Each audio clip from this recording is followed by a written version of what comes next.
They say if you stand near Silent Lake at midnight, you'll hear the dead whisper your name.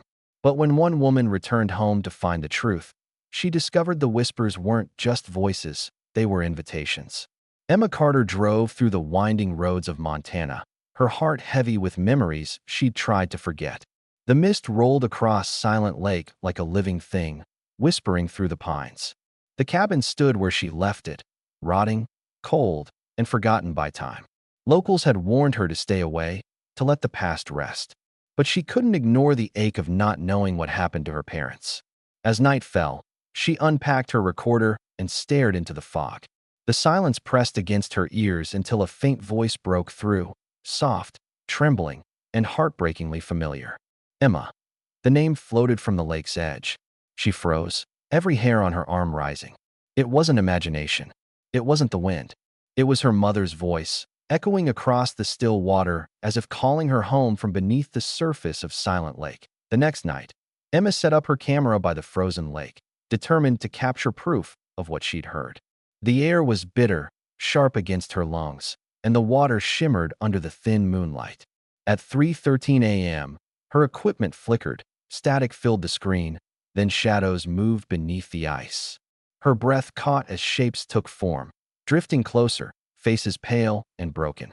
The whispers grew louder, merging into a low hum. Then silence.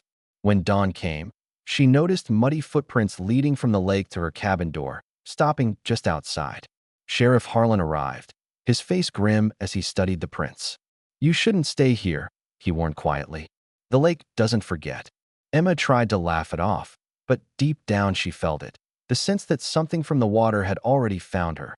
Days passed as Emma searched through the dusty archives of the town's abandoned library. Old newspapers, yellowed and torn, told a buried truth. In 1962, a flood consumed an entire fishing village when the dam collapsed. Dozens died, their bodies never recovered. When the water level dropped every October, locals said you could see rooftops beneath the surface, and sometimes, a church bell would ring faintly from the depths. Emma realized her parents' disappearance wasn't random. They were chasing this same mystery. Standing at the lake's edge that night, she swore she heard the echo of that lost bell, faint but steady, as if time itself was ringing out a warning from the drowned town below, reminding her that the dead were never buried. Emma met Eli, a weary historian who lived in a cabin deeper in the woods.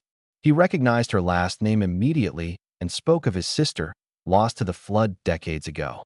"They come back," he whispered, "the children first. They sing by the water." That night, Emma dreamed she was a child again, standing at the shore while laughter echoed from the fog.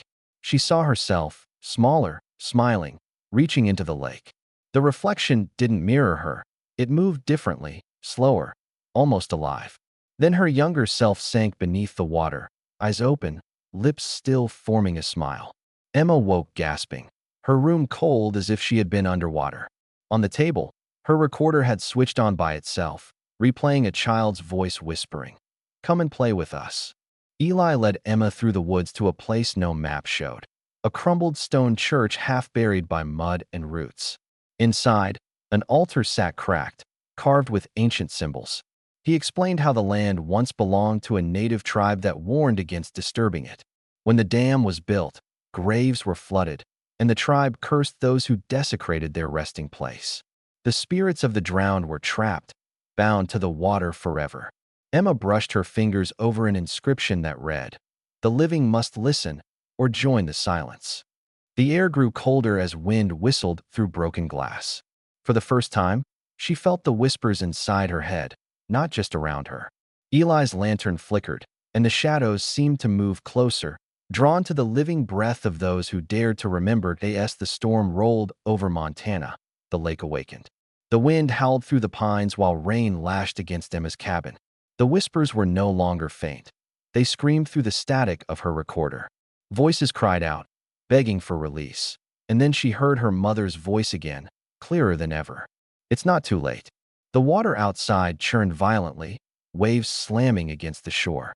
The lake's surface began to glow faintly, illuminating ghostly shapes rising from the depths.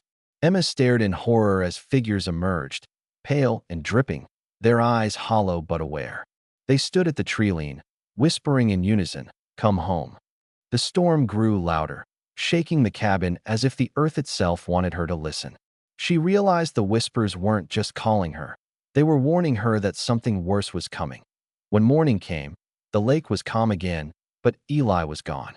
Only his camera was found lying on the muddy ground, its footage showing him walking into the lake, smiling peacefully as the water closed over his head.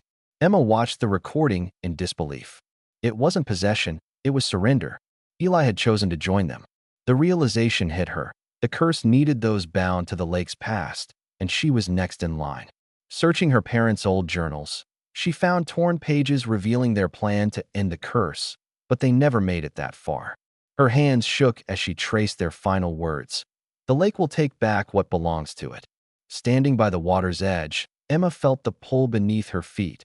As if the earth itself remembered her blood at dawn, Emma prepared the ritual, knowing it would cost her everything. She returned to the old altar, clutching her mother's locket and Eli's lantern. As she began the chant carved in the stone, the mist thickened, circling her like breath. The whispers grew softer, almost mournful. She stepped into the lake, her reflection vanishing beneath ripples of light. "I release you," she whispered. The wind stilled. The fog lifted. Then silence. The surface closed over her as the last bubble of air escaped her lips. A year later, hikers found her journal washed ashore, the ink still legible. Locals say the lake has been quiet ever since, except on certain nights, when travelers swear they hear a woman's voice in the mist, whispering softly, "Please, don't come here."